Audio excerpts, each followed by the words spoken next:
Assalamualaikum warahmatullahi wabarakatuh. Innal hamdalillahi nahmaduhu wa nasta'inuhu wa nastaghfiruhu wa nastahdihi wa na'udzu billahi min shururi anfusina wa sayyiati a'malina. من يهده الله فلا مضل له ومن يضلل فلا هادي له أشهد أن لا إله إلا الله وحده لا شريك له وأن محمدا عبده ورسوله قال الله عز وجل يا أيها الناس اتقوا ربكم الذي خلقكم من نفس واحدة وخلق منها زوجها وبث منهما رجالا كثيرا ونساء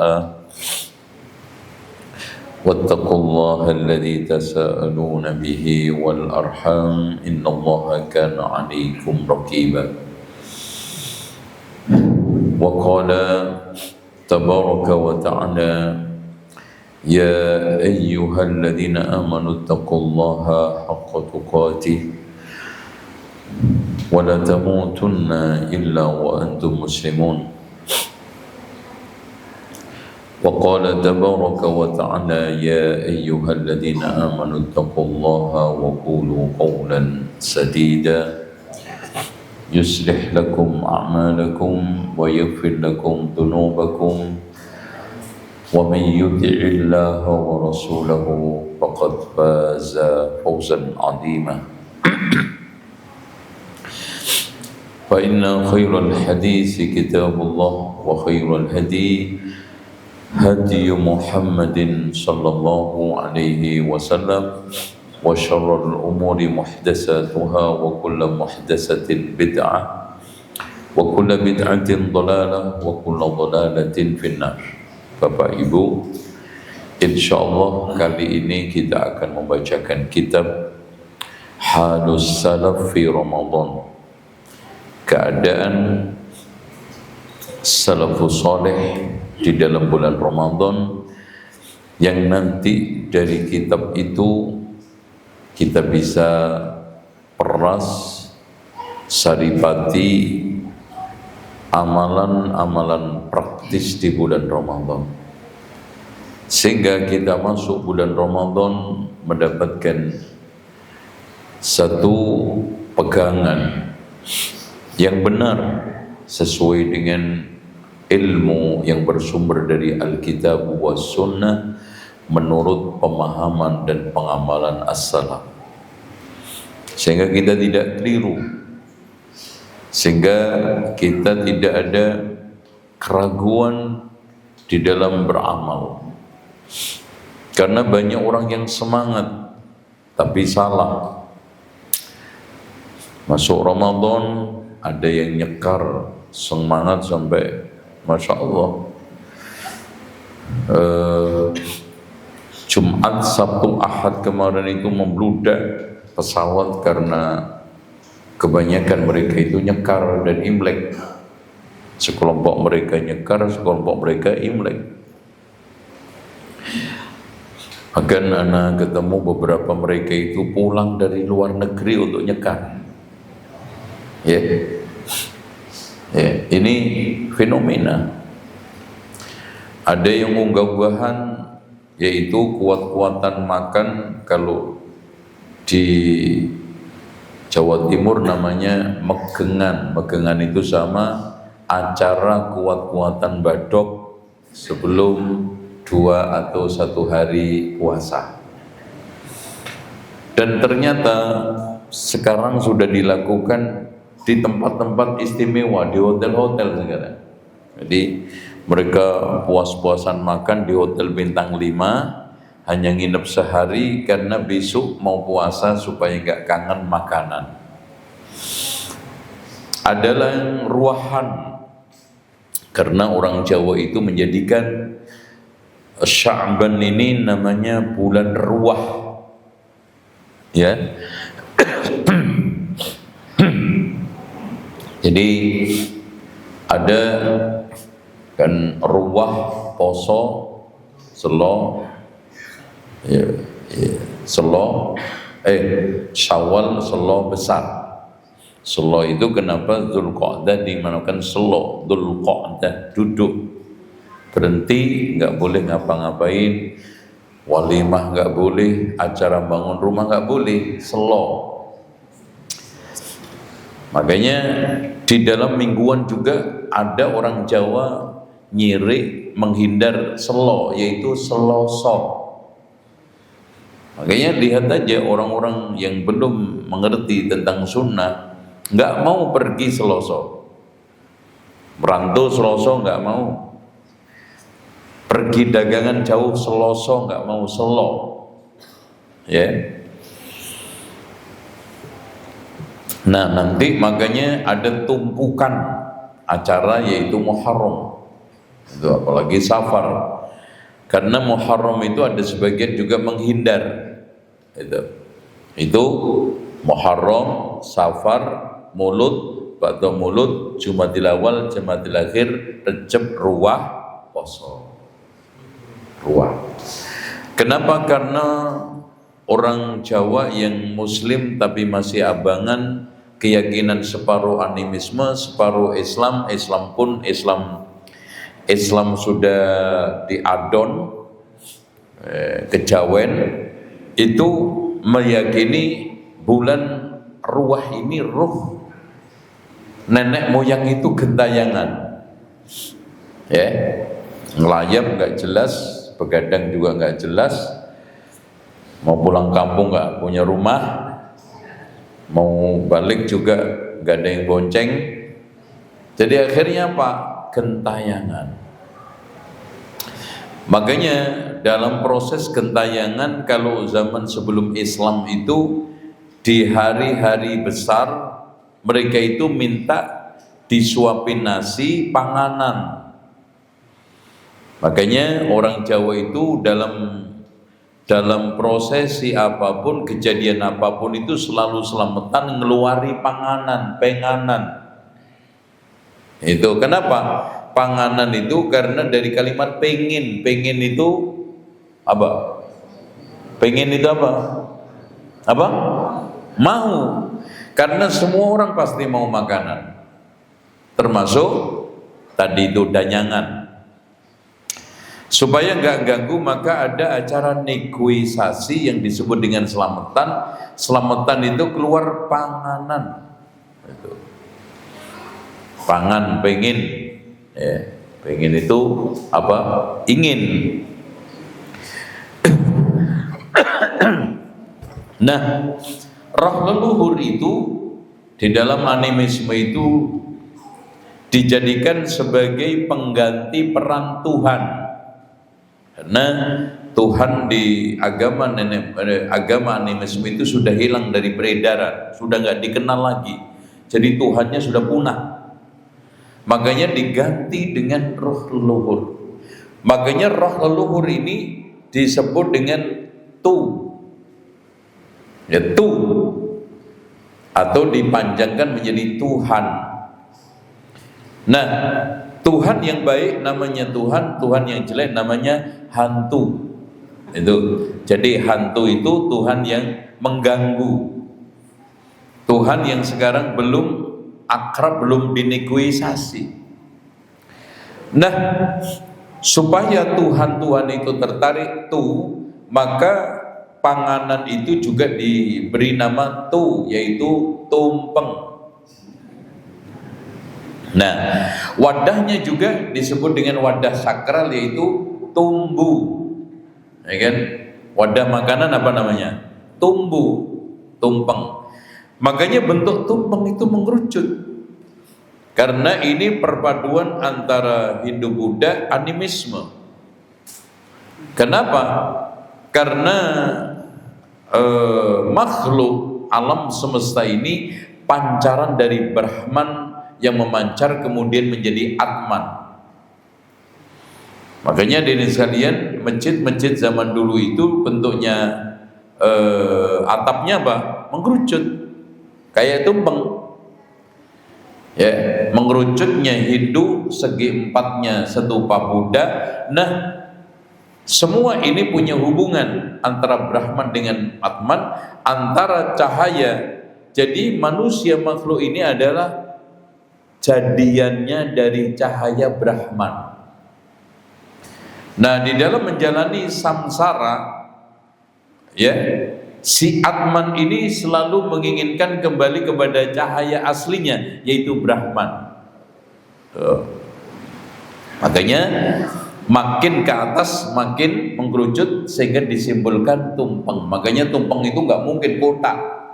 Kalau kotak bukan namanya tumpeng, ya, mengerucut. Tuh.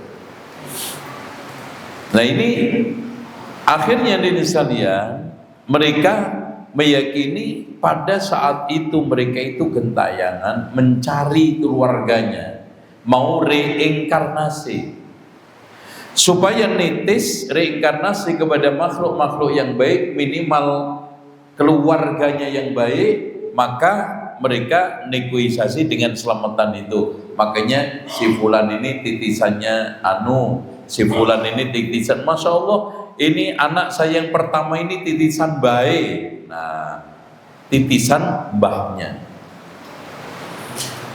Kemudian hadirin sekalian, ada juga ngabuburit, ada juga padusan. Ini keliru-keliru. Ketika Ramadan pun banyak amalan-amalan yang tidak sesuai dengan sunnah. Ya, di antara mereka pagi-pagi olahraga katanya cuci mata. Bukan cuci mata, menghabiskan pahala, menambah dosa. Jadi sebelum Ramadan adus bareng-bareng lagi perempuan, katanya bebersih-bersih apanya.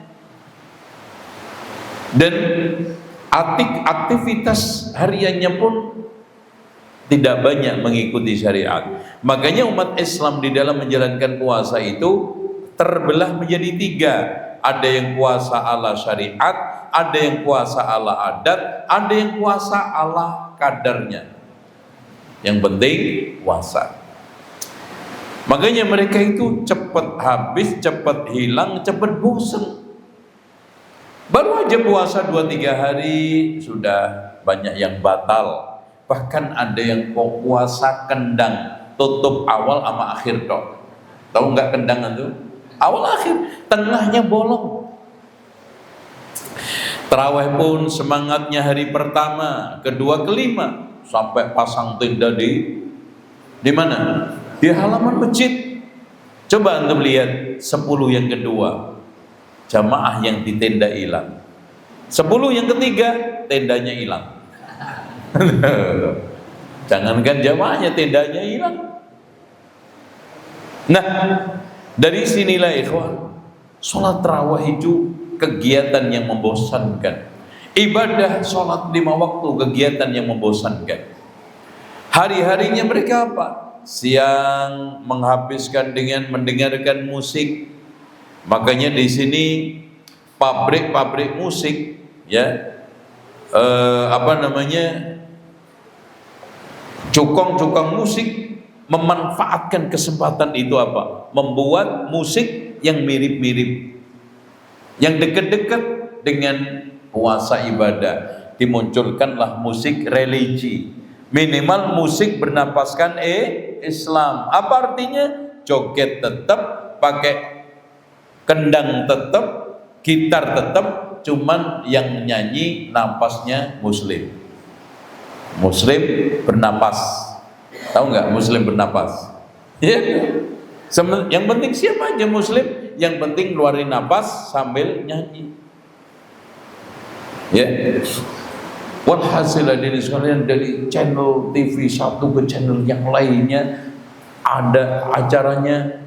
Kalau enggak lawaan, jogetan, musikan, keluar berbagai macam sajian-sajian yang mengatasnamakan Ramadan, mengatasnamakan Islam, mengatasnamakan kegiatan yang mensupport Ramadan, padahal dekor semuanya.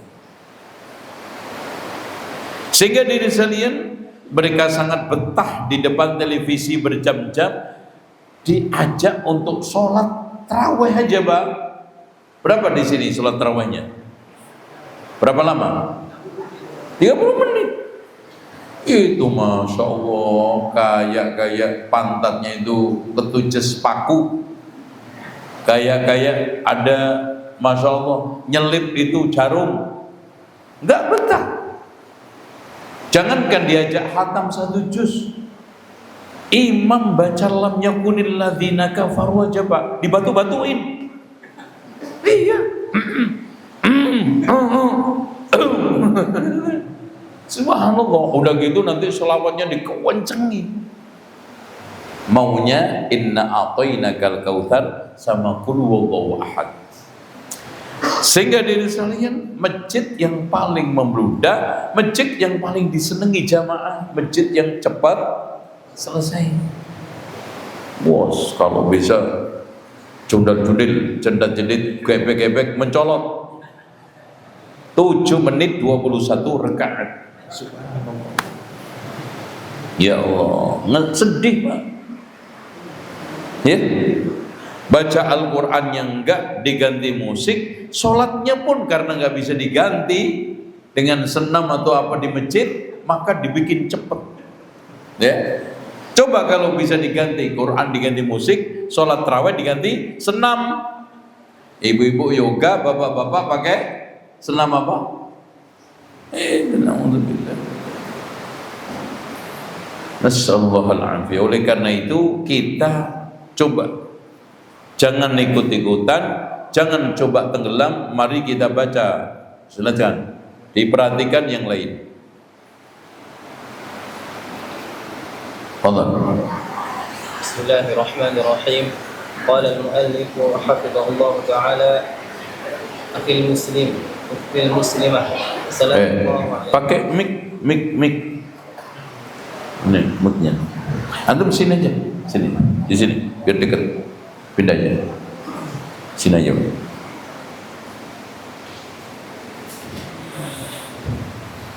Baik, fadhal.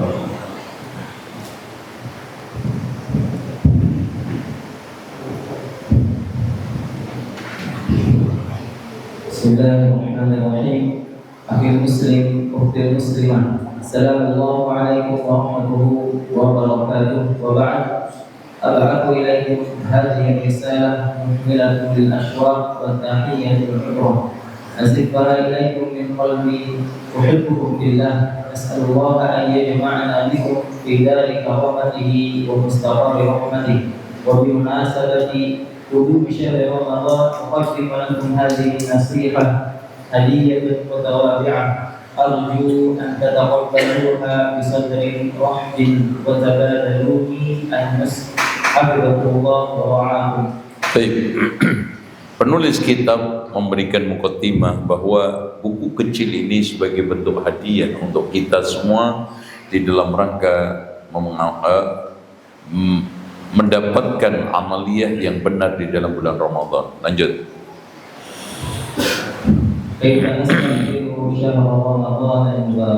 Artinya di sini Syekh memberikan cara terbaik untuk menyambut bulan Ramadan. Ya, menyambut dengan sukacita, menyambut dengan senang, menyambut dengan cara-cara yang benar, menyambut dengan mental prima, menyambut dengan kesolehan, menyambut dengan tata kelola waktu yang benar yang baik. Lanjut. Wasallallahu ta'ala a'udzu billahi minasyaitonir rajim. Syahrul Ramadan alladzi unzila fihi al-Qur'an hudan lin-nas wa bayyinatin minal huda wal furqan. Ya, secara umum Allah berfirman di dalam Al-Qur'an surat Al-Baqarah ayat 185, Syahrul Ramadan alladzi unzila fihi al-Qur'an. Allah turunkan Al-Qur'an di bulan Ramadan. Sehingga Ramadan diberi nama Syahrul Quran. Makanya cukup aneh kita di dalam bulan Ramadan tidak menjamah Al-Quran, tidak bisa bersungguh-sungguh di dalam membaca, menghatamkan Al-Quran, merenungkan Al-Quran. Ya, lanjut. Akhil karim, fassallallahu syahrul Ramadan an ghairihi min asy-syuhuri bi katsir. من الخصائص والفضائل منها خلق الصائم أطيب عند الله من ريح المسك. Allah memberikan keutamaan Ramadan, di antaranya adalah aroma mulut. Khuluf itu aroma yang ketika orang itu berbicara, ya, bernapas, itu dihargai oleh Allah lebih harum, lebih berharga di sisi Allah ketimbang aroma minyak kasturi. Maksudnya di sini di sisi para malaikat, masya Allah. Ya, dan ini hendaknya seorang muslim betul-betul menjadikan momentum. Coba aroma mulut kita yang anyir aja dihargai oleh Allah seperti itu, apalagi tarawih kita, apalagi puasa kita, apalagi bacaan Al-Quran kita, sedekah kita, memberi buka orang puasa ketika Ramadan. Lanjut. Astaghfirul malaikatu lis-shaimin hatta yuftiru.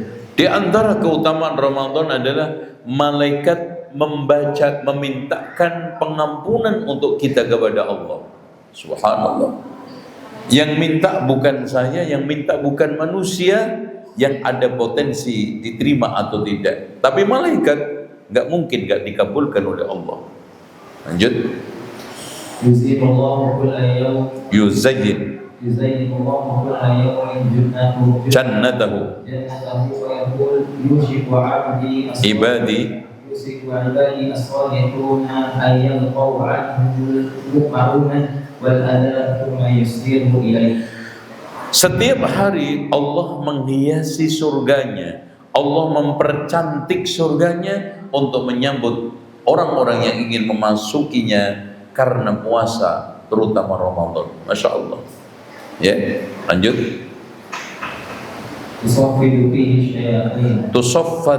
Tusaffadu fihi syayatin. Ayo. Ikhwah sekalian, setan dibelenggu artinya begini, memberi kesempatan antum luas, seluas-luasnya untuk berbuat kebaikan, dan mempersempit sesempit-sempitnya antum berbuat kejahatan, keburukan dan kemaksiatan. Pertanyaannya, setan di tali aja masih bisa goda antum, nyesatin antum, bikin antum bermaksiat. Gimana setan lepas? Gimana? Bagaimana dengan setan yang dilepas oleh Allah? Ketika dibelenggu aja antum masih juga tidak bisa memanfaatkan, berbuat baik, mempersempit keburukan, kemaksiatan. Lanjut.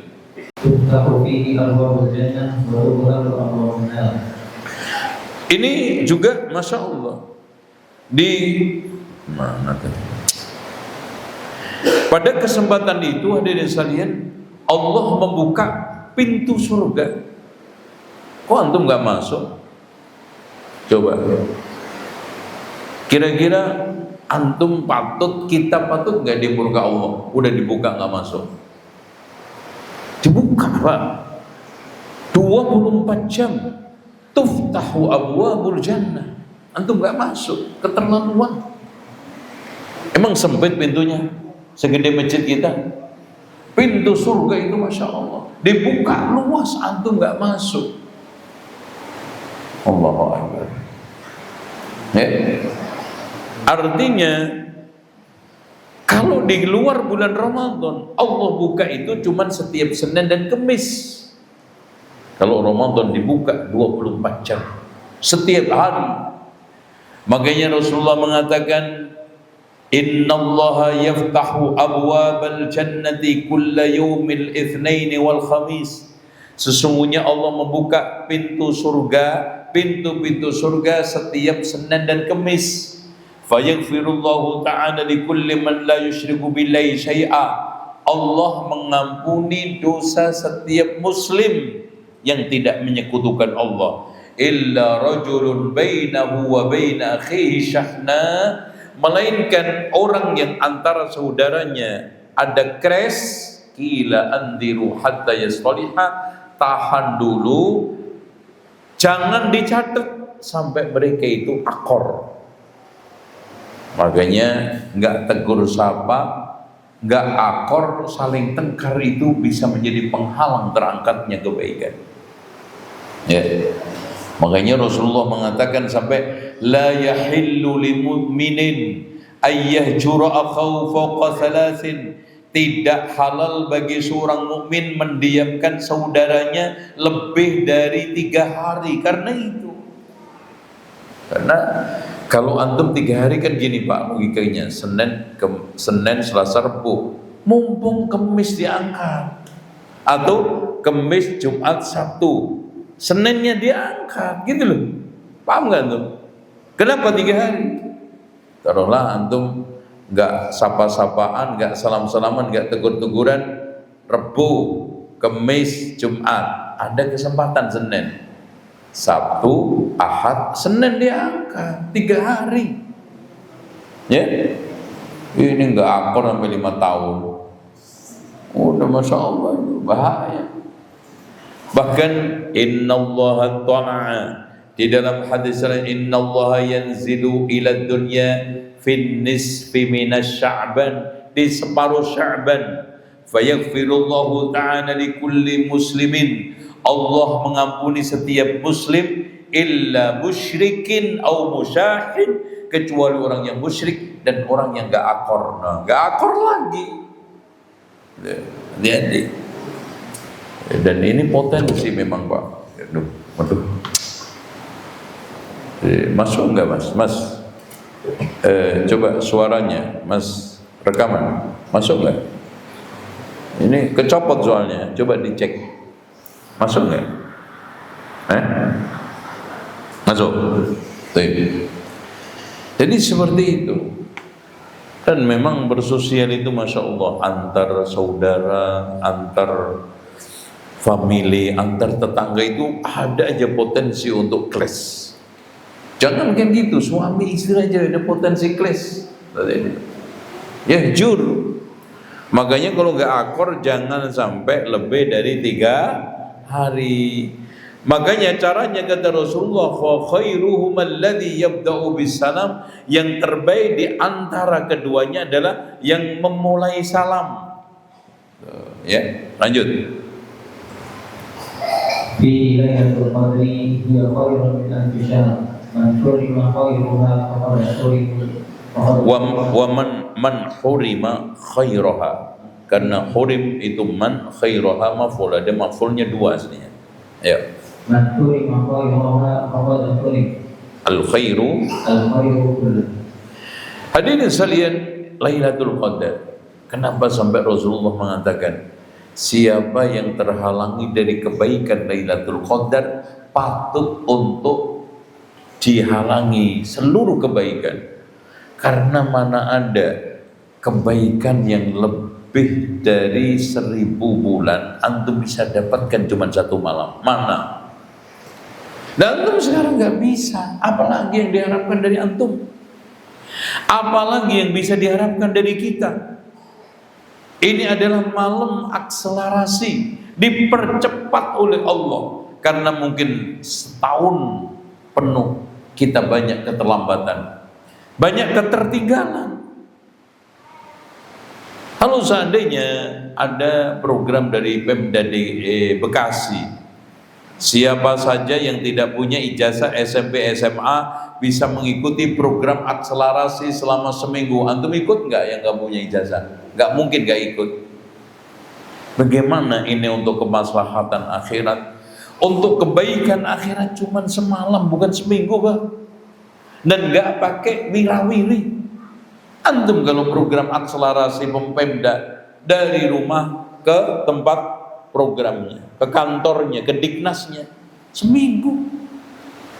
Di sini cuma duduk di masjid dan mengikuti qiyamul lail. Man qama lailatul qadr imanan wa ihtisaban ghufira lahu ma taqaddama min dhanbi. Siapa yang qiyam lailatul qadar dengan iman dan ihtisab, maka dosanya akan diampuni oleh Allah. Mudah kan? Ayo lanjut.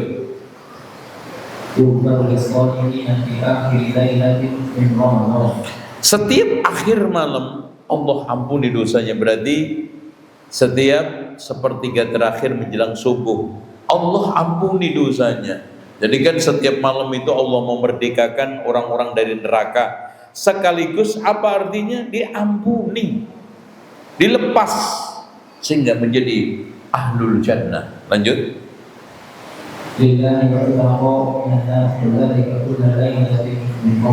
Nah, Allah memiliki hamba yang dimerdekakan, dan itu setiap malam. Lanjut. Nah,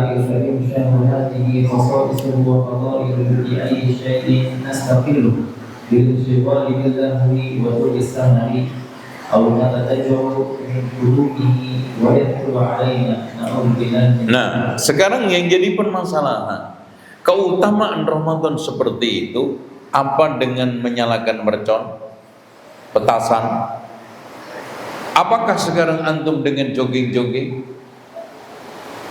Sementara salafun saleh, lihat bagaimana ketika Ramadan di masjidnya, dengan Qur'annya, dengan sedekahnya, dengan memberi bukanya.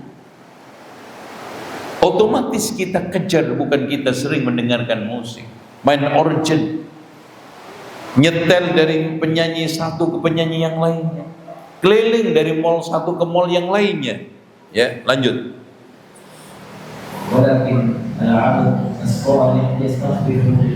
Akan tetapi seorang hamba menyambut Ramadan pertama kali dengan taubatan nasuh, taubatan nasuha, wal azimah as-sadiqah, tekad kuat, ada ihtinamihi, untuk memanfaatkan, untuk meraih berbagai macam keutamaan kelebihan di bulan Ramadan yang belum tentu berulang lagi tahun depan. Lanjut. Dan memakmurkan berbagai macam amal soleh. Waktu ini dari mulai sahur sampai sahur lagi, kita makmurkan, kita ramaikan dengan apa? Amal soleh. Ya. Dari sahur ke sahur ini. Dan di antara amal soleh, antara lain, langsung baca. Satu, puasa. Ya.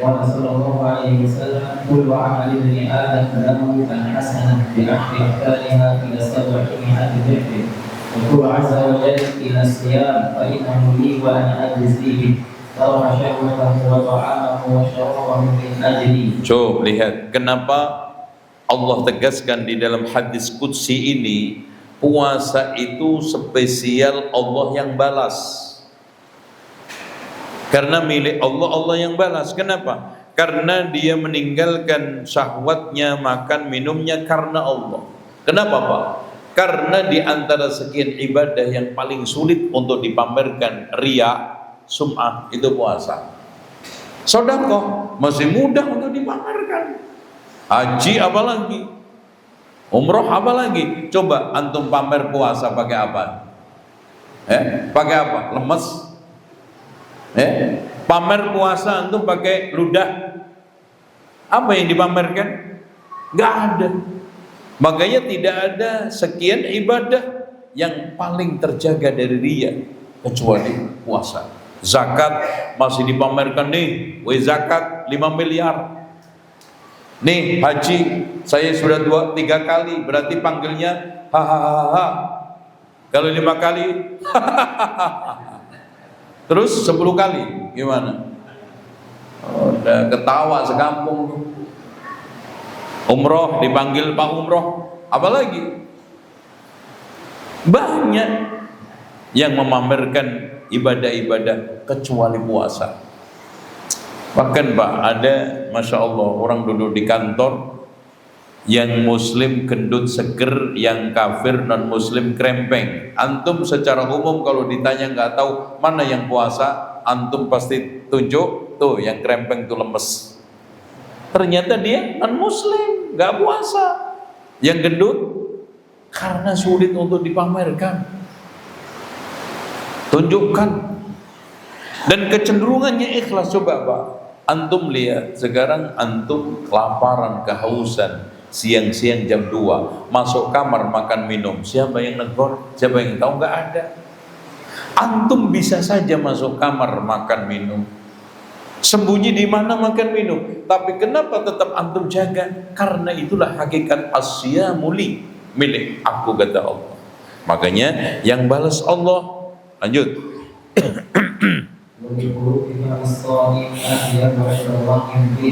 Nah, orang puasa itu punya dua kegembiraan. Ketika buka seneng kan? Siapa yang gak seneng ketika buka? Masya Allah.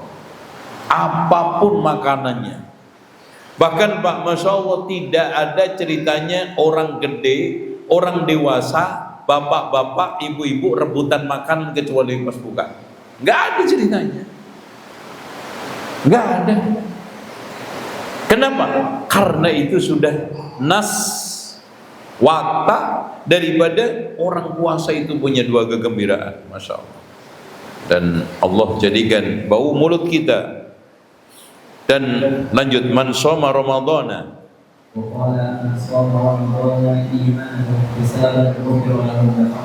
Nah, ketika kita puasa, Pak, man shoma ramadhana imanan wahtisaba. Bagaimana caranya ketika kita puasa? Pahalanya tidak batal. Bukan hanya puasanya tidak batal. Karena kalau sekarang antum cuma tidak batal puasanya, anak-anak kecil kelas 2 SD juga lebih betah daripada antum.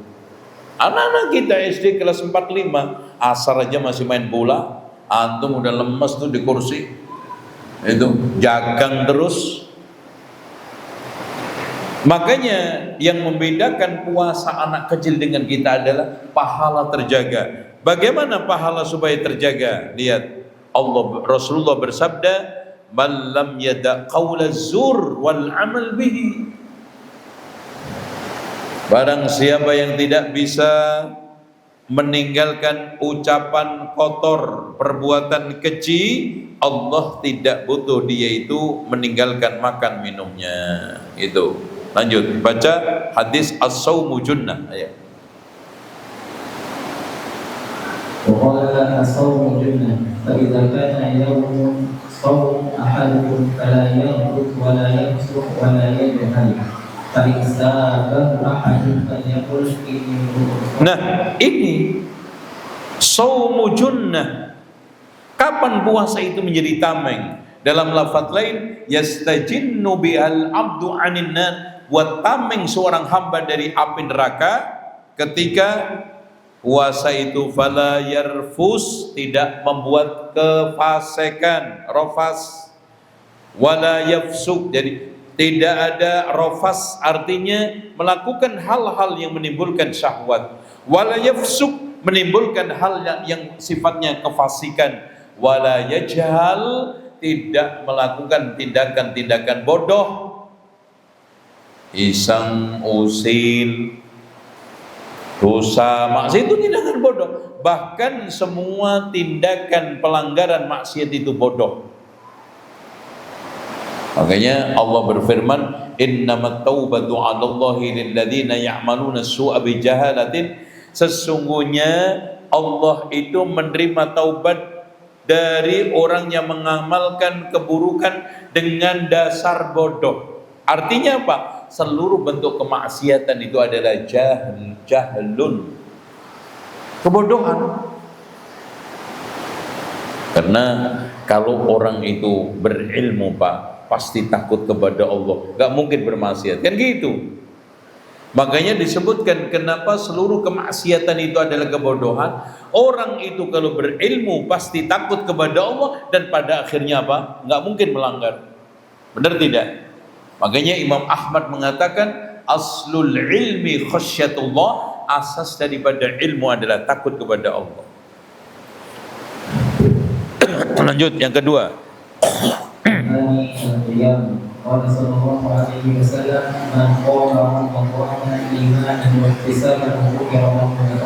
Nah, nomor dua, amalan yang paling ditekankan. Yang pertama tadi apa? Menjaga pahala puasa supaya tidak batal. Itu nomor satu. Dan amalan ini harus menjadi konsen utama antum. Bagaimana pahala puasa ini tidak batal? Wala yarfus, jangan melakukan perbuatan rofas. wala yafsuk, jangan berbuat kefasikan, wala yajhal, kebodohan. Yang kedua qiyam, ya, tarawih, ya. Dan tarawih ini antum bisa lakukan di masjid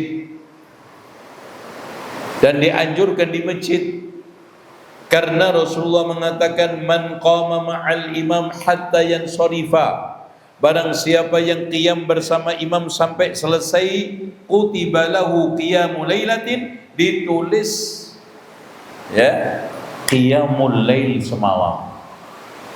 Insyaallah. Makanya jangan sampai enggak sholat, jangan sampai enggak tarawih, dan usahakan di masjid bersama imam sampai selesai. Tapi kalau antum ingin sholat di rumah, dibolehkan dengan syarat 4. 1, bisa sholat di akhir malam, di sepertiga terakhir malam. Kemudian yang kedua, membaca bacaan panjang-panjang. Yang ketiga, tidak takut malas. Dan yang keempat, tidak mengacaukan jamaah di masjid. Ya. Tapi kalau semua akhirnya di rumah, ya jangan. Masjid nggak ada. Itu ya. Itu qiyam. Dan anak istri diajak, karena wa'mur ahlaka bis-sholati wastabir 'alaiha la nas'aluka rizqan nahnu narzuquk wal 'aqibatu littaqwa. Itu ya. Selanjutnya langsung aja nomor 3. Amalan nomor 3 yang sangat dianjurkan di bulan Ramadan, as-sadaqah. sedekah. Ya, lanjut. Kata Rasulullah sallallahu alaihi wasallam ajrun nas wa kana ajwaru ma yakunu fi Ramadan kana ajwaru bil khairi min al-yaqin mursal. Wa qala sallallahu alaihi wasallam afdalu sadaqati sadaqatu fi Ramadan. Nah, ini hadirin sekalian, amalan nomor 3 adalah sedekah. Karena Rasulullah SAW orang yang paling dermawan, dan saat paling dermawannya adalah ketika masuk Ramadan, dan dermawan itu makin memuncak ketika ketemu Jibril alaihissalam, sebagaimana telah disebutkan oleh Rasulullah di dalam hadis yang dikeluarkan oleh Imam Al-Bukhari. Nah, sedekah itu bisa bentuknya antum it'amu ta'am, memberikan makan orang. Sedekah itu juga bisa membantu secara fisik, secara uang finansial, dan yang lainnya. Karena Rasulullah sallallahu alaihi wasallam sekalian mengatakan al kalimatut thayyibah shadaqah. Kalimat yang baik itu juga sedekah. Ya. Bahkan ikhwas sekalian, Rasulullah mengatakan yaqulu ibnu adam mali mali. Anak Adam mengatakan hartaku hartaku. Akhirnya Rasulullah mengatakan walaysa laka minal mal illa ma akalta faqad afnaita. Sebetulnya kamu tidak memiliki harta kecuali yang kamu makan suatu ketika akan menjadi kotoran. Wa ma labista faqad ablaita, yang kamu pakai suatu ketika lecek. Wa ma tasaddaqta faqad abqaita, yang kamu sedekahkan suatu ketika akan menjadi simpanan di akhirat. Makanya dikatakan oleh Rasulullah, terutama di Ramadan, afdhalus shadaqah shadaqatun fi Ramadan, sedekah yang paling utama dari bulan Ramadan. Makanya seberapapun jangan antum lewatkan. Sedekah di luar Ramadan bagus, tapi lebih bagus ketika di dalam bulan Ramadan. Lanjut yang nomor 3 langsung aja. Nomor 3. Enggak, nomor 3 itu masuk ke dalam nomor 4 tadi. Masuk nomor 3 kan, ta'amud ta'am macam-macam. Nomor 4 halaman ke 11.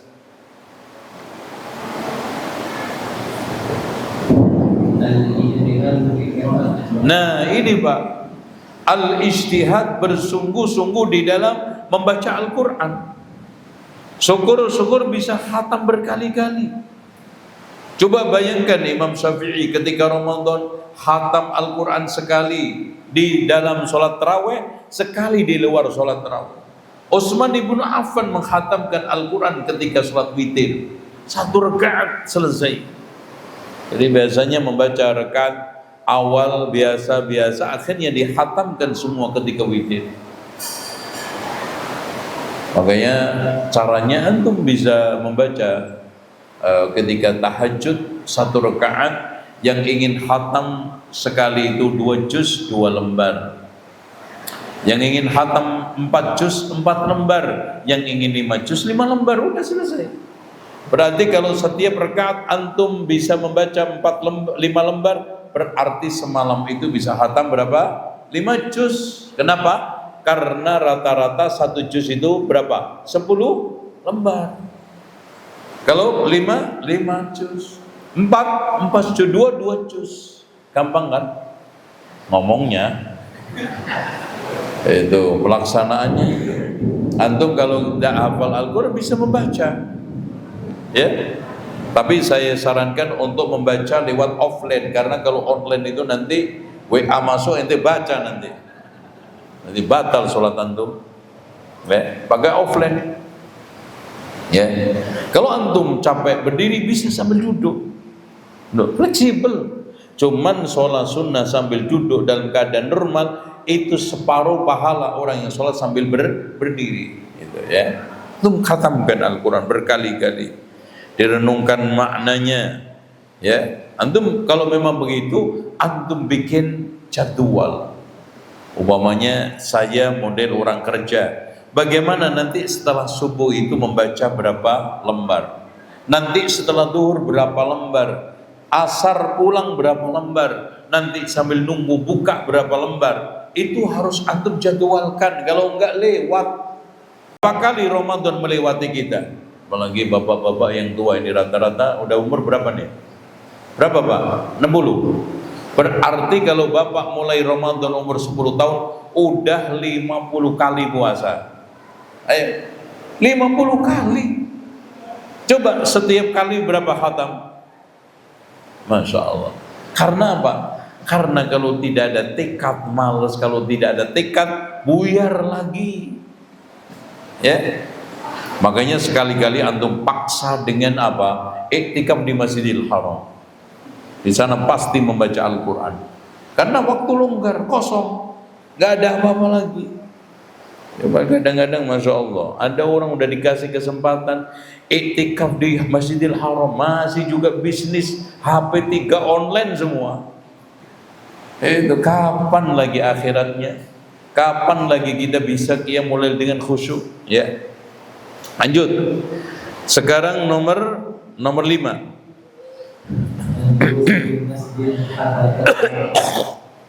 Nah ini, di antara sekarang hadirin sekalian, amalan yang kelima yang paling bagus dilakukan di bulan Ramadan adalah duduk di masjid setelah sholat subuh sampai matahari terbit. Bahkan di dalam hadis Rasulullah SAW disebutkan, coba dibaca, man shallal al-fajr, ayo. Baik, barang siapa yang sholat subuh berjamaah kemudian duduk berzikir sampai matahari terbit, ayo. Kemudian sholat 2 rakaat, ayo.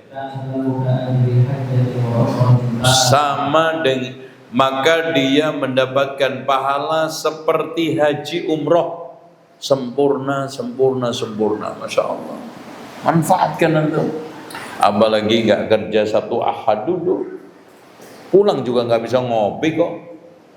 Apalagi makan pisang goreng, duduk di masjid sambil berzikir, zikir pagi. Kemudian setelah itu membaca Al-Quran, insya Allah terbit sepenggala kita sholat 2 rakaat ka ajri hajjatin wa umratin tamatin sempurna. Ya, wallahu a'lam. Lanjut. Nomor 6. Ini iktikaf. Jadi amalan nomor 6 yang sangat dianjurkan, yang sangat ditekankan adalah apa? Kana Nabi ya'takif fi kulli Ramadan 10 ayyam. Rasulullah itu setiap Ramadan iktikaf. Bahkan di tahun Rasulullah wafat itu iktikafnya sampai 20 hari. Jadi tahun itu meninggal dunia. Berarti iktikaf Ramadan, Syawal kan, Dzulqa'dah, Dzulhijjah, Muharram, Safar, Rabiul Awal, meninggal beliau. Setelah 6 bulan iktikaf meninggal dunia. Karena wafatnya Rasulullah bulan apa? Rabiul Awal. Ya. Kayak iktikaf boleh laki bersama istrinya diajak di masjid manapun, bawa perbekalan.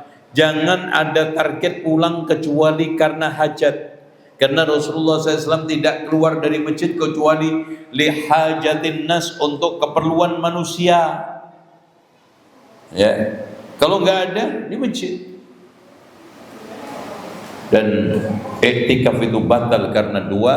Satu, karena keluar tanpa ada hajat keperluan. Yang kedua, karena berhubungan intim. Karena Rasulullah mengatakan, karena Allah berfirman, wala tubashiruhunna wa antum aqifuna fil masajid. Jangan kamu menggauli istri sementara kamu sedang beriktikaf di masjid. Di sini pertanyaannya, iktikafnya di masjid atau berhubungannya yang di masjid? Bapak nggak jawab. Pak, jangan kamu gauli istri kamu di masjid sementara dalam keadaan iktikaf, atau jangan kamu gauli istri kamu sementara kamu iktikaf di masjid. Yang benar mana? Nggak fokus ini kayaknya. Yang mana? Berhubungan di mana aja, dan nggak mungkin di masjid. Itu nggak mungkin di masjid. Di mana aja, di rumah. Ini sementara kondisinya antum sedang iktikaf di masjid, maka batal. Tuh ya. Dan iktikaf itu kata Hudzaifah ibnul Yaman, la i'tikafa illa fil masajid thalatha. Tidak ada iktikaf yang sempurna kecuali di 3 masjid, Al-Masjidul Haram, wal Masjidun Nabawi, wal Masjidul Aqsa. Tidak ada iktikaf yang paling sempurna. Dan itu Masya Allah sangat faktual. Dari mulai tempatnya, yang sholat lebih baik daripada 100.000 di Masjidil Haram, 1.000 di Masjid Nabawi, 500 di Masjidil Aqsa. Kemudian imam-imamnya standar, pesertanya juga ratusan ribu, bahkan jutaan. Kesempatan untuk zikir juga Masya Allah tinggi, luas. Dan potensi untuk pulang juga males tentu. Pasti maunya di masjid. Nggak ada yang ingin keluar kalau nggak lapar makan sama kencing. Itu makanya sempurna itu ya. Lanjut nomor 7. Nah, umroh di bulan Ramadan. Jadi ketika sekarang antum umroh di bulan Ramadan, subhanallah, ta'dilu hajjatan, sama dengan haji.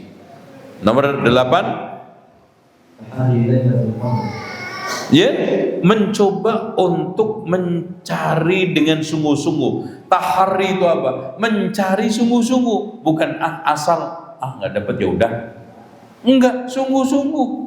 Artinya malam 21 nggak ada, kejar lagi 23, 22 dan seterusnya. Itu namanya tahari. Nah, nomor 9 kita tambah di sini, yaitu memberikan buka orang puasa sendiri. Kita pisahkan dari sedekah, memberi buka orang puasa. Nomor 9, karena Rasulullah SAW mengatakan, man fattara shaiman kana lahu mithla ajri shaim, sama dengan pahala orang puasa yang diberi buka. Ghairu annahu la yanqus min ajri shaim syai'a, tapi enggak ngurangin pahala orang yang puasa tersebut. Tuh, nah nomor 10 berarti yaitu memperbanyak zikir, doa, istighfar, terutama zikir 7. Ini antum jaga, hafal, amalkan, biasakan karena enteng. Satu, memperbanyak membaca sholawat. Allahumma salli wa sallim wa barik ala nabiyyina Muhammad. Yang kedua, membaca la ilaha illallah wahdahu la syarikalah lahul mulku wa lahul hamdu yuhyi wa yumiit wa huwa ala kulli syai'in qadir. Ya. Kenapa, Pak? Ngenain ini enggak? Ngenain mobil, motor enggak? Enggak. Baik. Yang kedua apa tadi? La ilaha illallah wahdahu la syarikalah lahul mulku wa lahul hamdu yuhyi wa yumiit wa huwa ala kulli syai'in qadir. Yang ketiga, ya dzal jalali wal ikram, kata Rasulullah, alidhu bi ya dzal jalali wal ikram, perbanyaklah mengucapkan ya dzal jalali wal ikram, membaca, melafadzkan ya dzal jalali wal ikram. Kenapa? Karena itu doa dan inti daripada doa. Yang ketiga, membaca astaghfirullahaladzim wa atubu ilaih, istighfar diperbanyak. Karena Al-Hasanul Basri, perbanyaklah istighfar karena kamu tidak tahu pengampunan ini jatuh di mana. Nggak ngerti kita. Di pasar, di jalan, di mobil, di kendaraan kita, di masjid. Yang nomor 5, membaca la ilaha illa anta subhanaka inni kuntu minadh dhalimin. Kan semuanya udah hafal antum. Ana cuma ngingetin. Yang keenam, membaca hasbunallah wa ni'mal wakil.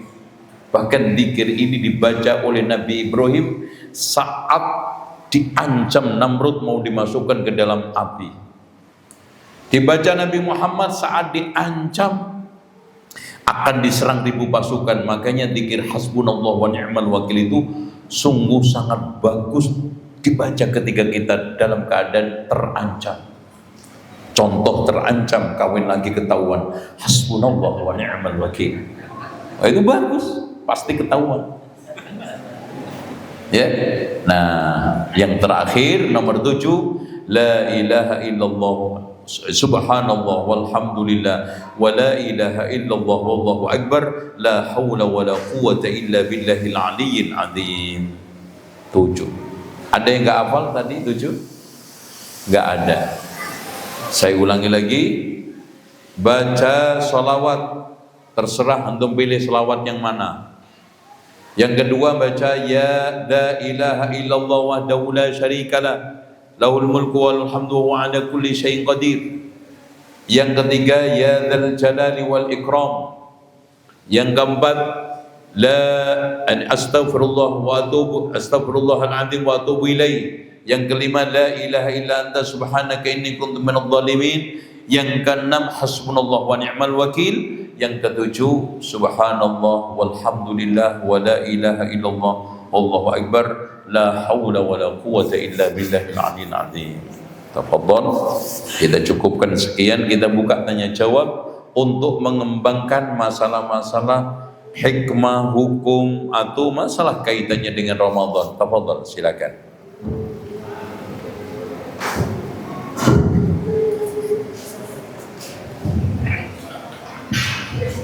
Jazakumullah khairan wa barakallahu fiikum kepada Ustaz Zainal Abidin yang telah menyampaikan materinya mengenai 9 amalan catatan ini di bulan Ramadan. Bahkan bukan 9 ya, tapi ada 10. Yaitu yang pertama puasa, kemudian sholat malam, sedekah.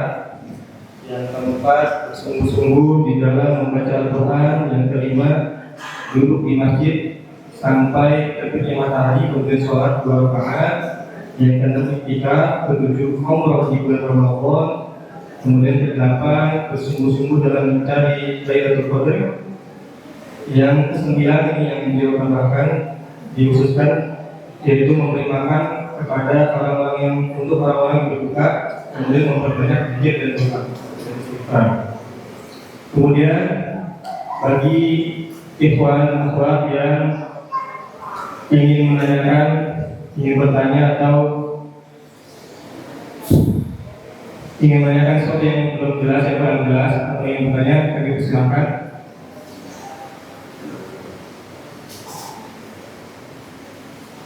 Dari informasi. Assalamualaikum warahmatullahi wabarakatuh.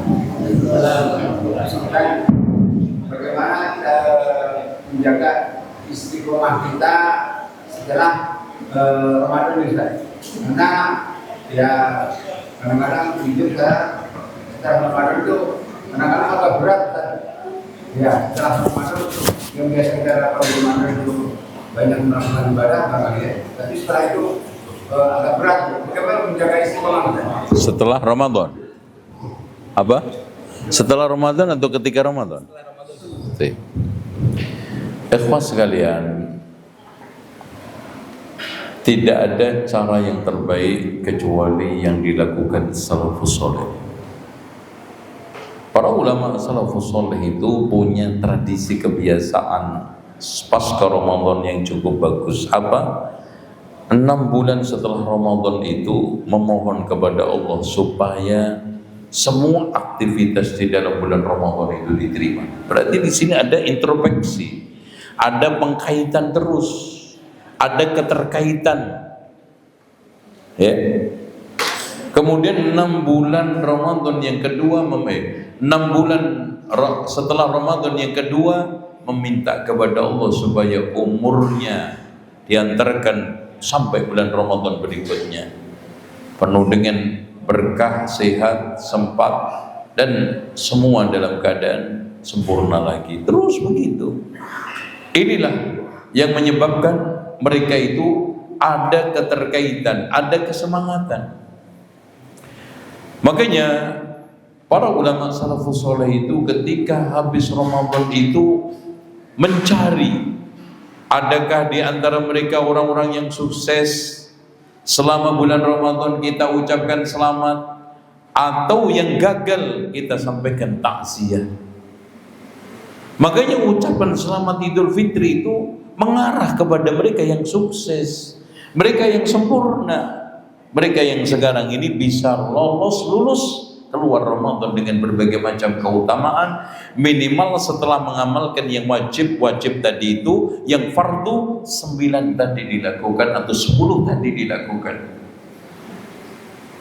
Makanya antum kalau ingin membuat indikator puasa antum Ramadan ini sempurna atau tidak, maka variabelnya antum bikin 10 tadi. Variabelnya 10 aja. Baca Quran, anda baca nggak berkali-kali? Qiyamul Lail, kira-kira absen nggak? Tarawihnya gimana? Itu khatamnya berapa kali kan? I'tikaf, nah centang semuanya. Oh, i'tikaf bagus, baca Al-Quran khatam 5 kali, qiyam tarawih nggak pernah absen, atau di rumah nggak pernah absen, memberi buka orang puasa alhamdulillah 100, sedekah alhamdulillah 500.000 selama Ramadan. Terus, dan itu antara diri antum dengan Allah, jangan dipamerin kemudian diupload. Nih hasil penelitian saya, Ramadan saya, puasa saya mendapatkan poin sekian ratus berdasarkan variabel 9. Selamat. Siapa yang menilai antum? Allah. Itu maksudnya. Sebetulnya amal soleh itu bisa diteliti, diterima enggak, sempurna enggak, itu bikin aja variabel, indikator antum buat 10 tadi untuk Ramadan antum sempurna atau tidak. Apalagi antum bikin 20, sholat jamaah di masjid 1, itu variabel ini penelitiannya. Ramadan sukses atau gagal. Sukses indikatornya 1, 2, 3, 4, 5, 6, 7, 8, 9, 10, 11, 12, 15. 1 sholat jamaah, centang. Sholat jamaah terserah antum kasih ponten berapa. Nanti sholat tarawih, baca Quran, i'tikaf, umroh. Nah, umroh ini paling gede, ibarat jurnal itu Scopus, ya, dapat Scopus ini. Ya. Umroh berarti pontennya 30 sendiri itu poinnya. Ternyata setelah kita adakan penelitian berdasarkan indikator-indikator yang ada dan variabel yang ada, maka Ramadan saya insya Allah tergolong golongan yang memuaskan, tidak memuaskan, sangat memuaskan, dan gitu. Kayak antum betul Pak, ketika dimintai di pesawat kan pelayanan sangat memuaskan, memuaskan, kurang memuaskan, itu centang-centang aja. Bikin variabel. Kan kalau di pesawat itu kan pelayanan pramugari, makanan, kan gitu. Terus apa lagi? Kursi, terus ketepatan waktu, ya, take off landingnya 1, 2, 3. Antum kan disuruh nyentang. Sangat memuaskan, cukup memuaskan, memuaskan, tidak memuaskan. Antum juga gitu. Tarawih tidak memuaskan, kan gitu. Khatam Al-Quran 10 kali tidak memuaskan atau kurang memuaskan atau cukup. Terus antum bisa nanti kalkulasi, keluar itu puasa Ramadan saya jelek, puasa Ramadan saya merah. Itu bisa ya. Ada lagi yang tanya? Enggak, Pak? Ya. Untuk puasa terakhir Gimana? untuk puasa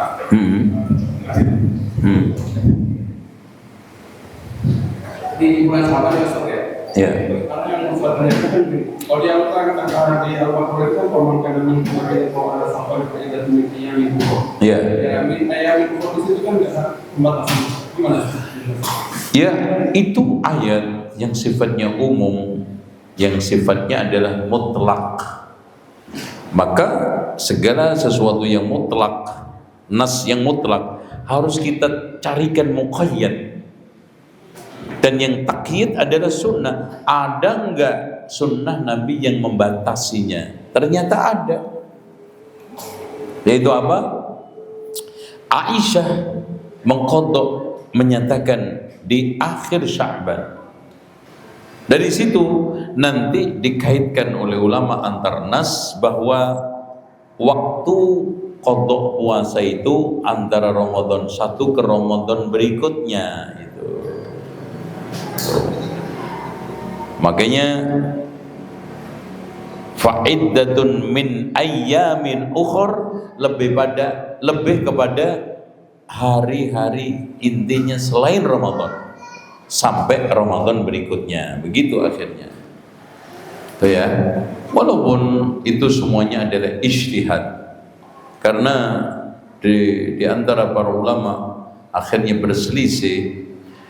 Orang yang tidak bisa mengqadha puasa sampai masuk Ramadan itu sanksinya apa? Itu juga ijtihad. Itu. Ada yang karena uzur maka tidak kena sanksi. Kalau yang tidak uzur tidak kena sanksi. Karena masalah waktu qadha itu berdasarkan ijtihad para ulama, jumhur ulama memberikan waktu dari mulai setelah Ramadan, ayyamin ukhur itu adalah sampai Sya'ban berikutnya, jangan sampai masuk Ramadan. Fa'iddatum min ayyamin ukhur. Wallahu a'lam. Ada lagi? Ya. Ramadan boleh nggak nikah? Oh gitu. Pertama, waktu menikah itu tidak ada pembatasan. Siang malam, pagi sore, bulan apapun. Cuman di sini kita melihat urfan wa syar'an. Secara uruf dan syariat, para salafus saleh itu menikah Syawal. Tidak banyak Ramadan, kecil sekali. Kenapa? Karena di situ ada sebab yang sangat automatically. Sebab yang memang mereka itu tidak melakukan itu yang sangat logis. Potensi untuk melakukan berbagai macam pelanggaran Ramadan itu tinggi, makanya dihindari gitu aja. Kalau dilarang enggak, itu masalahnya takut kecolongan, kena denda 2 bulan puasa berturut-turut, atau memerdekakan budak, atau memberi makan 60 orang miskin, dan gitu. Karena konteks itu dihindari oleh ulama salaf. Makanya antum lihat sahabat-sahabat Rasulullah sendiri menikahi Aisyah bulan apa? Syawal, gitu ya. Itu aja masalahnya. Tidak ada larangan secara nas mansus, nggak ada. Dilarang nikah bulan Ramadan, itu nggak ada. Ada lagi? Ya, silakan. Hadis kita itu kan dilaksanakan di 3 masjid. Ya. Bagaimana dengan masjid-masjid yang di negara kita? Ya, kenapa? Jadi tadi di Masjidil Haram, Masjidil Aqsa, sama Masjid Nabawi. Pertanyaannya? Untuk di kita seperti apa ini?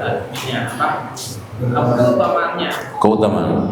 Hadirin sekalian, selain Masjidil Haram, Masjid Nabawi, Masjidil Aqsa, tidak ada keutamaan satu dengan yang lainnya alias sama.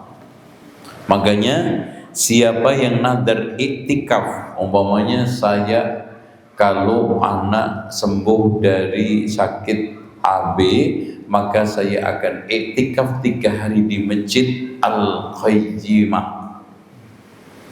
Udah. Ternyata antum belum terlaksana pindah kantor, pindah kerja ke Kalimantan. Aduh, gimana ya? Masa saya harus ke Bekasi?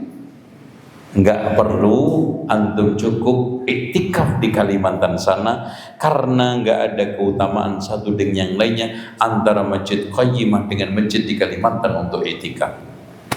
Tuh, paham?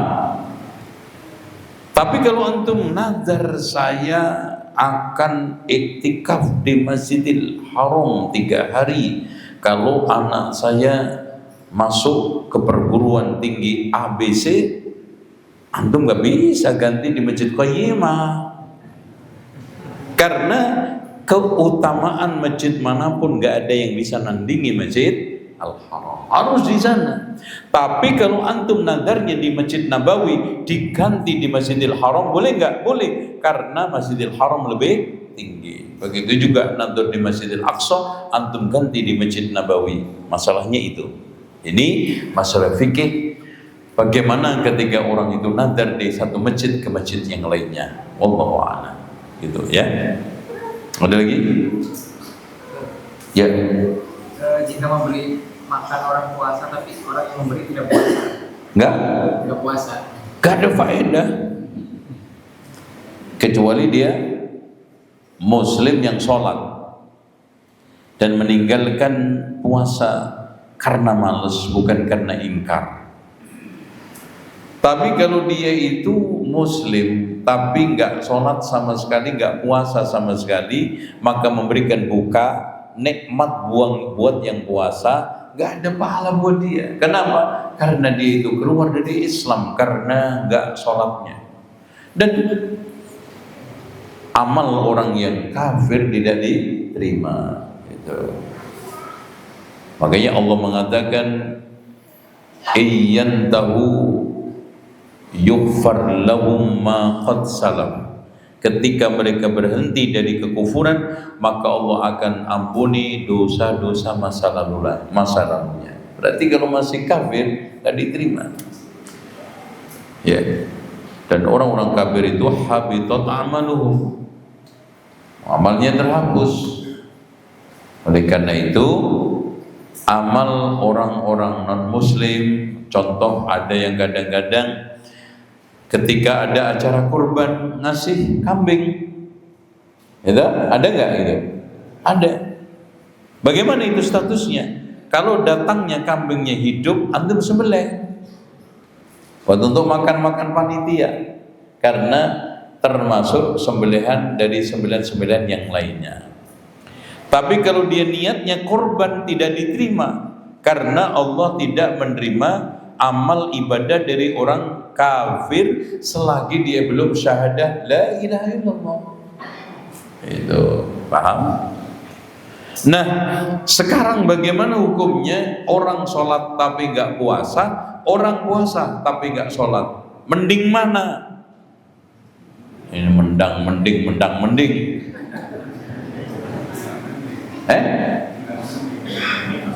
Kalau orang nggak sholat sama sekali kafir, dan tidak ada seorang ulama pun yang mengkafirkan orang yang nggak puasa.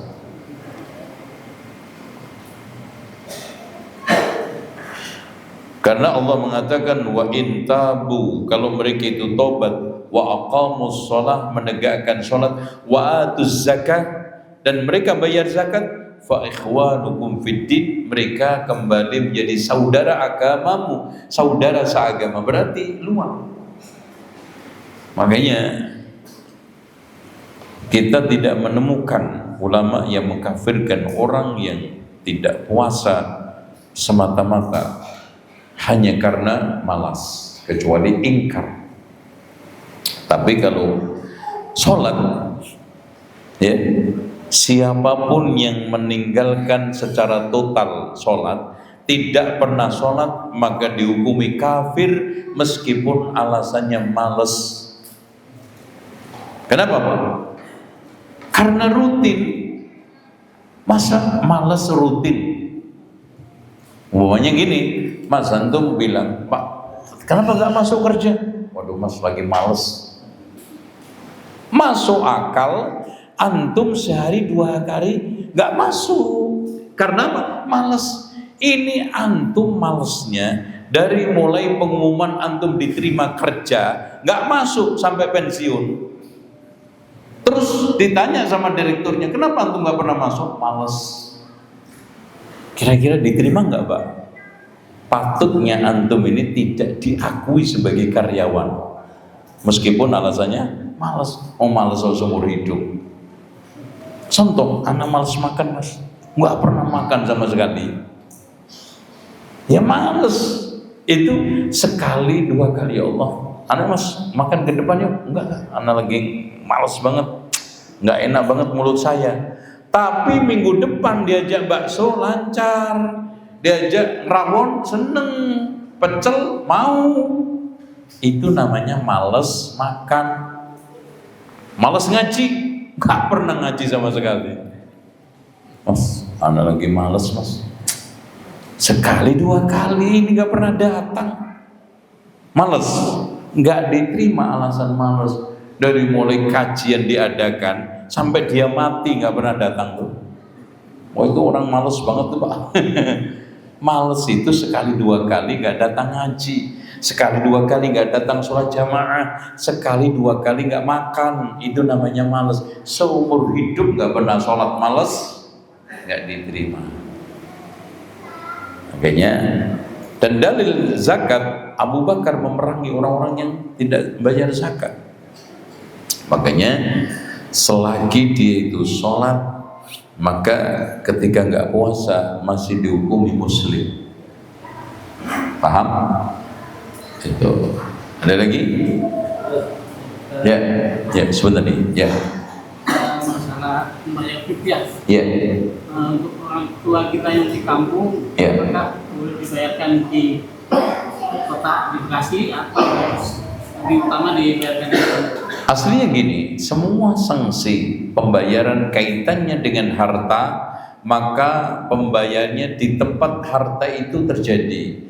Kalau kaitannya dengan badan, zakat, kafarat, denda, kaitannya dengan badan, badannya itu di mana? Itu dibayar. Makanya kalau ada yang bertanya, Pak, saya i'tikaf di Mekah, bayar zakatnya di Mekah, badanmu di mana? Di Mekah ya di Mekah. Di Ngawi ya Ngawi, Tegal ya Tegal, Jakarta Jakarta. Itu.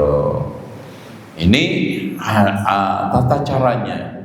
Supaya apa? Manfaat antum hadir di daerah itu membawa manfaat di sekitar antum tempat hidup, di sekitar antum tempat tinggal, fakir miskin di sekitar antum merasakan gitu. Ada orang yang tinggal di Jerman bayar zakatnya di mana? Di Tegal, Pekalongan, ya kecil. Karena zakat di Jerman, di Eropa itu 40 euro. 40 euro itu 600 ribu. Wah di Jakarta udah dapat, di Pekalongan, wah di Jawa Timur, udah dapat kambing itu mas, kambing kecil, cempe. Itu memang segitu, 40. Mungkin sekarang 5.000 euro, 50 euro. Ya. Karena makan orang di dalam takarannya itu segitu kira-kiranya. Antum masuk warung aja itu minum 10 euro sampai 15. Jus itu 15 euro jus. Makan bersama ini ya 30-35 ya pas sekali makan 50 euro itu sekali makan itu.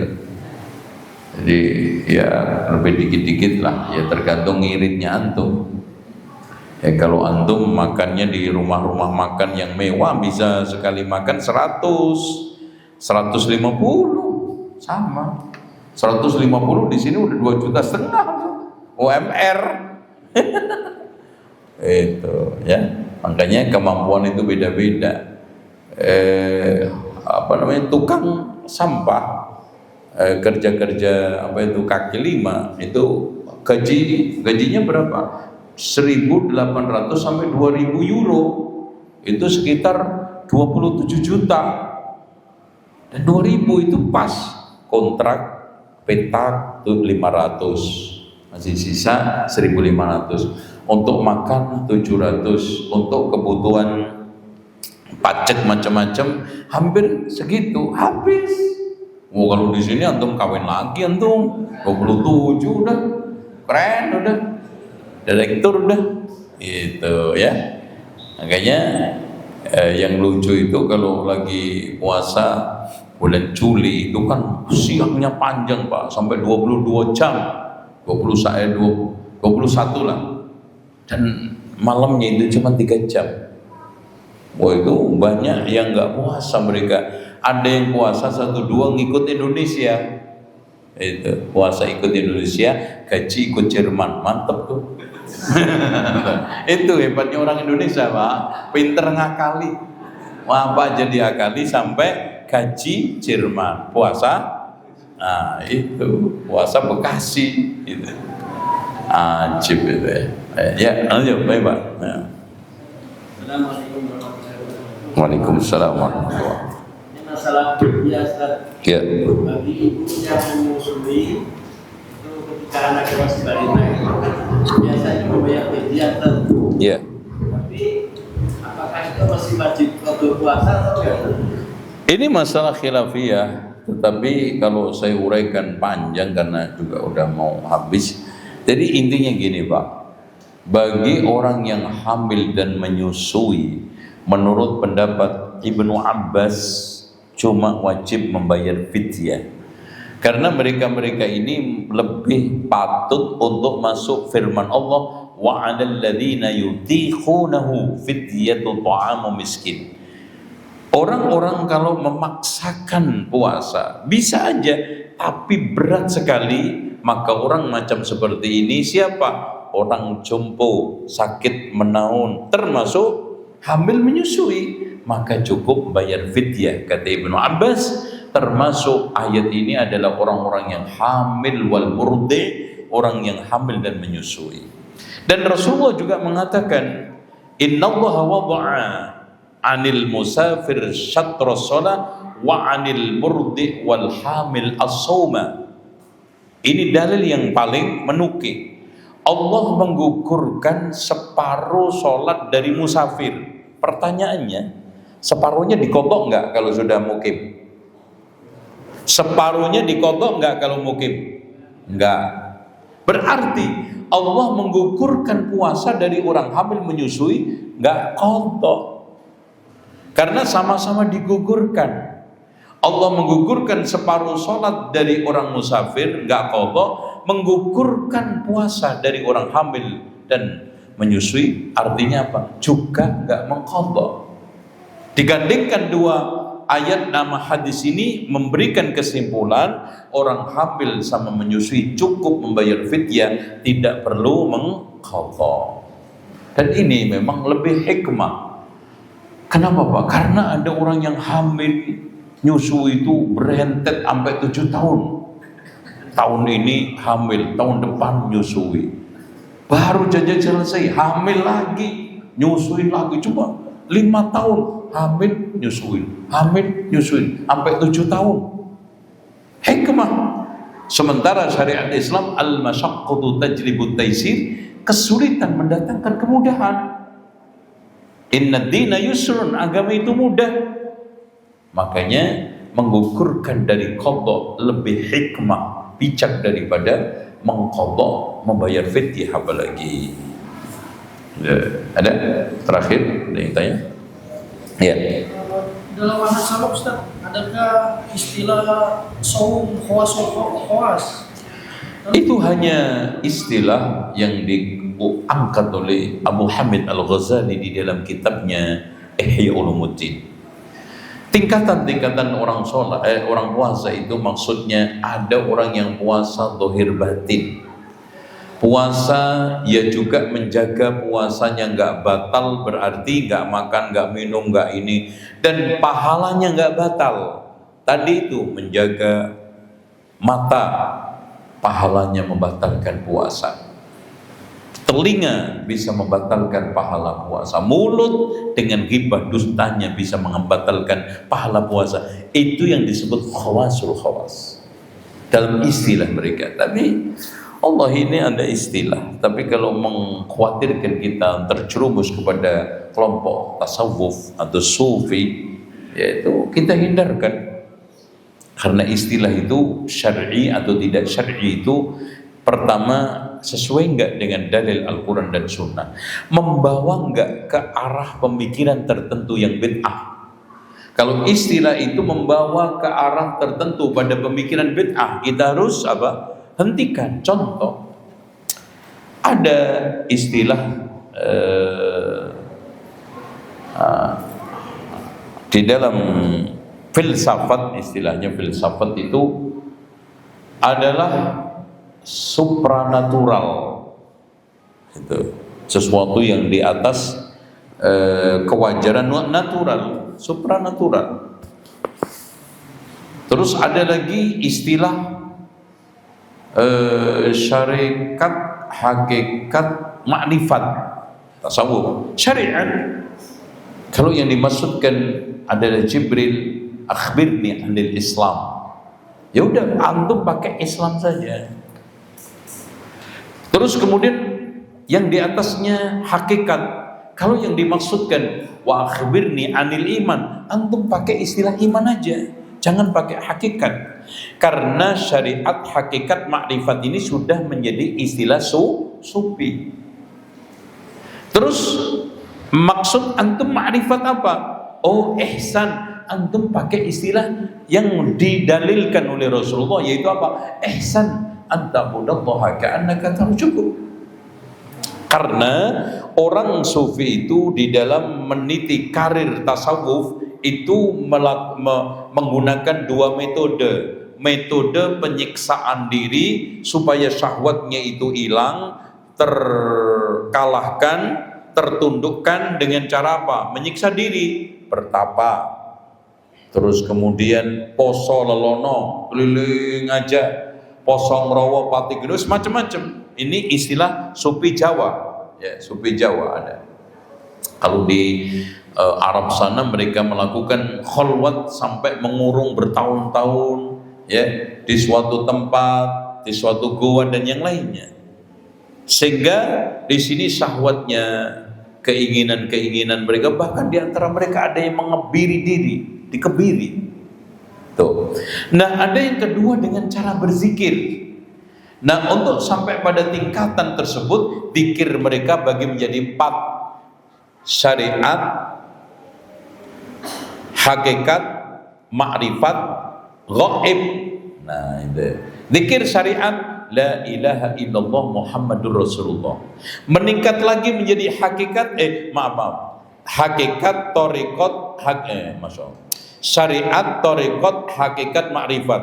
Jadi gendeng juga ikutnya. Ya. Jadi pertama syariat la ilaha illallah Muhammadur Rasulullah. Kemudian meningkat menjadi zikir thariqat la ilaha illallah, makanya sambil la illallah la inna itu ada gerakannya la ilaha illallah. Nah gitu. Itu ada SOP-nya. Kalau ngawur bisa tabrakan itu. Wah, ketatap repot itu ada. Makanya gerakan secepat apapun, sekeras apapun mereka nggak tabrakan, asalkan sesuai dengan SOP. Terus kemudian meningkat menjadi hakikat Allah terus meningkat lagi menjadi ma'rifat hu hi sampai zikir yang kelima ghaib hilang. Pokoknya nggak bersuara. Kapan ini dilakukan? Ketika dia sudah pergi menuju Allah, meninggalkan dirinya. Nah ini kalau orang sudah sampai pada tingkatan itu, maka saya pergi untuk ketemu Allah, meninggalkan diri sendiri. Fana namanya. Fana itu lenyap. Zikirnya juga lenyap, gak bersuara. Nah dalam posisi lenyap, fana, maka jasad yang ditinggalkan ini hilang keseimbangannya, tidak seperti wajarnya manusia alias jadab. Jadab itu apa? Gendeng tapi posisinya jadi wali, terhormat. Makanya namanya gendeng terhormat. Majnun mukarram. Jadi majnun terhormat. Nah nanti bisa kembali lagi. Kembalinya itu namanya tajalli. Makanya orang sufi mengenal istilah tingkatan berikutnya tajalli. Apa? Dirinya yang sudah pergi meninggalkan dirinya, ketemu Allah sudah menyatu, balik lagi muncul tajalli. Tapi munculnya yang kedua ini bersama Allah. Kalau tadi sendiri hamba hilang, kembali lagi menyatu, namanya wahdatul wujud. Manunggaling kawula Gusti tajalli. Nah, dalam proses tajalli sudah menjadi makhluk lain, maka statusnya sudah waskito di dalam menurut istilah Ronggo Warsito. Waskito itu memiliki keawasan yang tidak dimiliki orang lain. Waskito. Dalam kondisi waskito ini memiliki dua kelebihan. Weruh sak jeruning kara, weruh sak duruningi winara. Weruh maksudnya tahu sebelum diberitahu, tahu sesuatu yang dibungkus rapi. Itu berarti bisa menyingkap perkara gaib. Maka punya kelebihan yang disebut dengan tingkatan terakhir kasyaf. Nah, kasyaf tersingkapnya tabir gaib yang tidak dimiliki orang-orang awam. Dalam kondisi seperti ini dia berilmu tanpa belajar, ngerti tanpa harus ada guru, dan dia menjadi berilmu tanpa harus sekolah. Makanya dalam istilah Sufi Jawa, ngelmu, bukan ilmu, tapi ngelmu. Apa? Ilmu yang sulit untuk dicari, makanya diplesetkan dengan angel ketemu. Ngelmu. Nah, kan gewendeng bareng-bareng kalau gini Pak. Itu, ini tasawuf Jawa ya. Juga mirip-mirip dengan tasawuf Arab, cuman dioplos, diadon oleh Ronggo Warsito, yang dimana Ronggo Warsito ini adalah pujangga Jawa Keraton Solo yang namanya Bagus Burhanuddin. Setelah dia itu menjadi pujangga, maka mendapatkan gelar pujangga besar Keraton Solo Ronggo Warsito. Itu ya. Untuk lebih detailnya tuh baca buku-buku mereka, banyak sekali. Ya, tuh jangan kuper antum. Ya, baca, jangan kata dalam tempurung. Ya. Penelitian Wali Songo itu, Pak. Jadi harus baca semua kitab-kitab yang aneh-aneh itu. Termasuk ada sufisme ke Jawa, sufisme Jawa. Itu yang paling fasih membahas itu Profesor Dr. Simuk. Ya, guru besar filsafat UGM, tapi beliau sudah meninggal dunia. Ini tokoh Muhammadiyah, tapi Masya Allah jago sekali mengupas masalah sufisme Jawa. Dan ada bukunya, judulnya Sufisme Jawa, karangan Prof. Simo. Saya kira itu saya kayak cukup, karena kelamaan juga ngelihat muka-muka antum udah nggak beres sudah. Dan ini Pak, Ana itu paling nggak suka begini. Antum nggak ngerasain ya ceramah dijepit 1,5 jam. Antum enaknya cuma jadi imam cuma 5 menit, 10 menit. Ya, antum adzan juga berapa menit. Ini 2 jam begini. Sakit ini. Kayaknya Anda itu selalu menghindar mic yang seperti ini. Sakit itu ya. Antum coba aja nanti gue kasih ini sampai 2 jam loh. Kerjain gue aja loh. Baik, kita akhiri dengan doa kafaratul majlis. Subhanakallahumma wa bihamdika asyhadu an la ilaha illa anta astaghfiruka wa atubu ilaik. Wassallallahu ala Muhammadin wa ala ali Muhammad walhamdulillahi rabbil alamin. Wassalamualaikum warahmatullahi wabarakatuh.